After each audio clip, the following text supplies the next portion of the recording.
Thank you. Mr.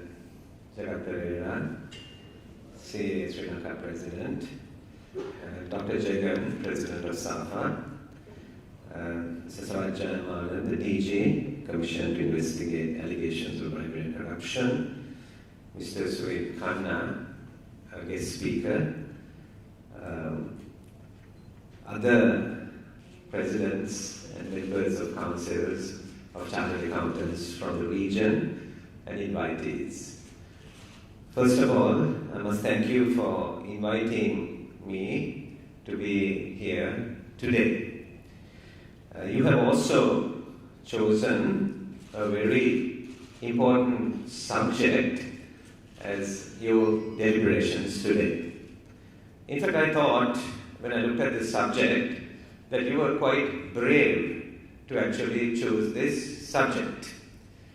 Because when I'm invited to come and speak on a subject like this, there is at least half the audience out there thinking, looking at me and saying, what is he going to tell us about anti-corruption and bribery when he himself is a politician? So I belong to a category which basically is part of the problem. So when you pick up a subject like this and you try to go on the route of we need to make a change, remember that there are others out there who don't think the same way even about you, not to talk about doctors and lawyers and other professionals. The public perception, right, of us professionals, and I include myself, right, is often different to our perception about ourselves. Perception is not always true, but perception is perception, and to many people, perception is reality. So that is why I said that I want to really thank you for being brave in actually choosing this subject that you have chosen. The greatest threat to economic development is corruption. This is not often talked about or really understood. Corruption and bribery undermine the rule of law, it impedes development and promotes bad governance. As Mr. Jagat Pereira said, the World Economic Forum put this as the loss in terms of corruption as $2.6 trillion annually. In Sri Lanka, corruption and bribery can range from individuals profiting from every highway and road built to billing the cost to the country to bringing voters by handing out food parcels during elections. So there's a whole range of this. Corruption and bribery have been entrenched in our governing institutions.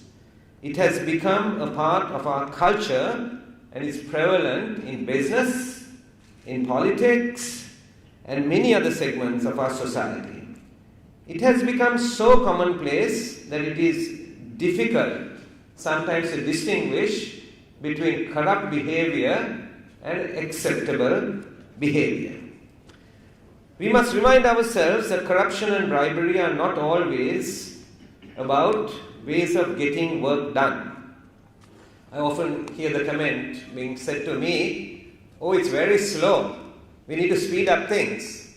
It's better to pay a bribe and actually get things done quickly.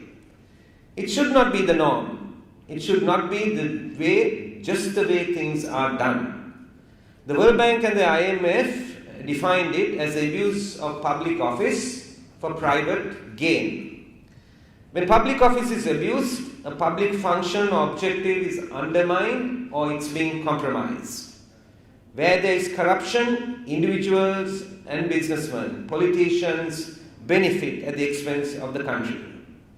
The average income in countries with high levels of corruption is 1/3 of those with low levels of corruption. Therefore, corruption leads to excessive expenditure in the execution of projects, leading to overall inefficiency in the use of resources. It disincentivizes foreign investment. Investors who seek a fair and competitive business environment will avoid investing in countries such as that, and Sri Lanka is one of them. Corruption also disincentivizes domestic investment. Our government came into office on the promise of combating this culture of corruption in 2015. Voters held politicians who used the tool of corruption to further their own goals and agenda accountable during the 2015 election by voting against such practices. They said no having to pay bribes to get their children to school, to settle land disputes, and other such corrupt practices which had become commonplace in the country. They also said no to political corruption, such as the white van abductions, the killing of protesters, and the interference by the executive in the legislative and judicial process. Sri Lanka was at that time one of the few countries in the world where the executive removed the Chief Justice of the country. We inherited a corrupt system in 2015, a system in which those with political power use corruption to plunder the country and enrich their political power. Since coming into office, we have worked hard to combat the system. Yet after years of corruption being the norm, it is prevalent even today at all levels of government and society. While we have made notable progress in combating bribery and corruption in some ways, there is still a long, long way to go. The 19th Amendment to the Constitution established independent commissions in the judicial services, the police, the public service, human rights, elections, finance, audit, and of course the commission to investigate allegations of bribery and corruption. Having independent commissions has strengthened these sectors as they operate an independent and impartial institutions without the interference from politicians. The commission to investigate allegations of bribery and corruption was entrusted with the formulation of the National Action Plan, and I'm sure we are going to hear a lot about that when Mr. Sarath Jayamana speaks. So the action plan had 4 strategies: prevention, value-based education and community engagement, institutionalizing and strengthening of SAFA, and law enforcement agencies, law and policy reforms. And therefore, as professionals, we are well placed in this effort to combat bribery and corruption. For example, a study of the International Federation of Accountants, IFAC, shows that the accountancy profession plays a very important role in countering. The CEO said, corruption is an economic cancer. Therefore, accountants are well placed to both detect fraud and to ensure that there are good systems to control and reduce the potential for fraud and corruption. The work you do, whether in private or in the public sector, is important for the development of the country. How you do it, the practices you employ, your willingness to highlight corruption and bribery when you see it, and say no to such practices will be vital in the agenda of combating corruption. As our president of the Chartered Institute said, there are those who corrupt the system and there are those who are corrupted by the system. Those who corrupt the system are people like myself. They are the ruling elite. The others are the majority who are corrupted by the system. And therefore we need to set up systems. We need to reduce people's interaction, human interaction.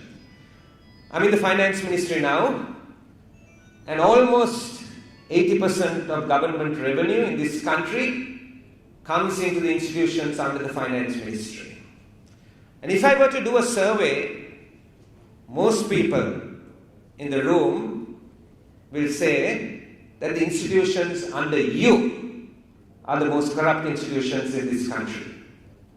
Inland Revenue, Customs, and Excise. And it's always a dilemma trying to figure out what to do. I've had businessmen coming to me and complaining about customs and saying that it's so corrupt, we cannot clear our goods without actually making a payment. It's impossible to do certain things. I've been listening to this tale of woe over the last 2 years plus since I've been there. And one day I said to them, please stop complaining.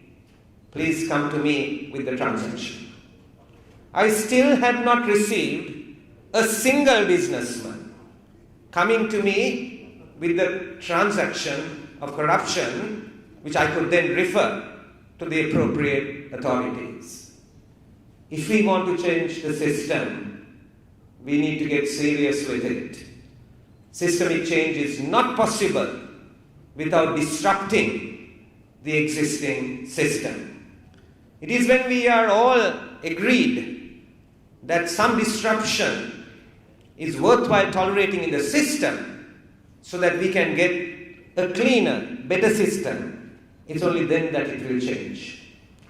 Human interaction, whether it's in inland revenue or in customs, must be reduced by e-government.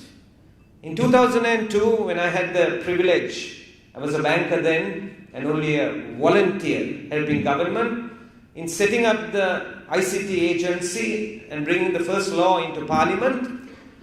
We did it because we wanted to see e-government and we wanted to reduce human interaction. We want to put systems in place.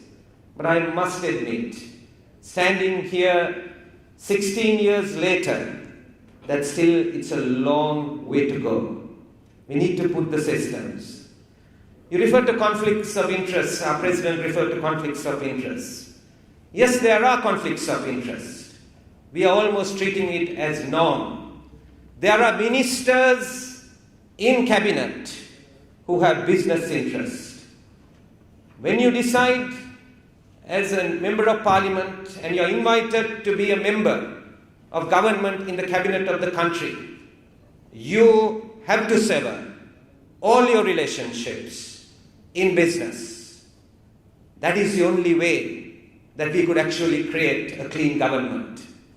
It is almost normal today to accept that with my business interests that I could accept cabinet position. Cabinet is a place in which we are privileged for all information in the system and making decisions that affect every single citizen of this country. We must change this system. If we are invited to serve in cabinet, then we must relinquish our other interests. Or we can refuse to serve in cabinet and continue to serve as members of parliament. These are conflicts of interest. I just gave you one example where I'm directly involved, and you know that there are many, many other examples of this. We have put in some institutional frameworks in place. We declare our assets. But in the Constitution of Sri Lanka, as a member of parliament, when you declare your assets, you make the declaration to the Speaker of the House.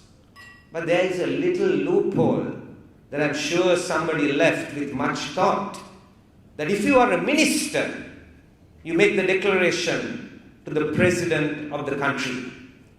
I do not think, and I stand to be corrected, that during the last presidency of President Mahinda Rajapaksa, whether even a single asset declaration of a minister was made public. I was a member of the opposition, a new politician, and my declaration was with the Speaker of the House, and people accessed my declaration. I think maybe they wanted to break the system, and that's probably why they accessed my declaration. But if you are a minister, your declaration is held with the Speaker of the House. If I can just for a moment go into an anecdotal story.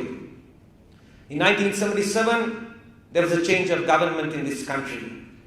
I was a schoolboy, and I remember proposing the vote of thanks as the head prefect of the school when the then Prime Minister came to our school. But I also remember another story as a schoolboy. I was told that that Prime Minister, J.R. Jayawardena, who later went to become President of the country, held the resignation letters of members of Parliament. I do not know whether this story is true or false, but this was widely believed. Friends, this is not to do with which government will you have, whether it's green, blue or red. It is to do with impunity and the culture of corruption that prevails, which we all must get together to change. Therefore, asset declarations must be made public if we continue to hold public office. So professionals, no doubt you have a major role to play. More recently, there has been a scandal in this country called the bond scandal. And during this, the trading of bonds in the central bank has been called to question. A presidential commission wanted these transactions investigated, not just in the present period, but going back in history. I have been dialoguing with the central bank for quite some time about the forensic audit that the presidential commission called for. I have often been told that it's so complicated. Forensic audits, it takes lots of time. It cannot be done in a short period of time. I am not doubting for a moment the complexity and the professional approach that should be there. But the wider point that I would like to make is, in combating corruption, often the obstacle is process, and delay is often the obstacle. Professionals like ourselves, we need, whether it's in investigations or it's in forensic audits, we need to find ways and means that justice will be done, and people who try to delay the process, and unfortunately I have to say, sometimes the judicial process too, which is being delayed, which allows and strengthens those who are corrupt. So as professionals, we have a great task.